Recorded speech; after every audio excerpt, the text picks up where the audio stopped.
அடுத்த தலைமுறை டிவியை பார்த்துக் கொண்டிருக்கிறீர்கள். பள்ளிக்கு செல்லாத மாணவ மாணவிகளுக்கு சிங்கப்பன் போலீசார் செய்த செயல்.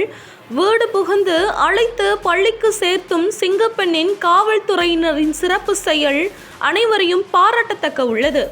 திருப்பூர் மாவட்டம் பல்லடம் அருகே அறிவொளி நகர் பகுதியில் சுமார் 30க்கும் மேற்பட்ட சிறுவர் சிறுமிகள் பள்ளிக்கு செல்லாமல் வீட்டிலேயே இருந்ததை அறிந்த சிங்கப்பெண் போலீசார் உதவி ஆய்வாளர் உமா தலைமையிலான போலீசார் ஒருவராக வீடு புகுந்து அவர்களை அழைத்து வந்து தற்போது பள்ளிக்கு கொண்டு சேர்த்தும் நடவடிக்கையில் ஈடுபட்டுள்ளனர்.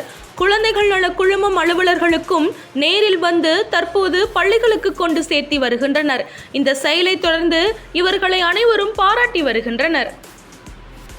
நீங்கள் வீட்டில் சாப்பிட்டா போதும், காலையில் சாப்பிட்டுக்கலாம், மத்தியானம் சாப்பிட்டுக்கலாம்.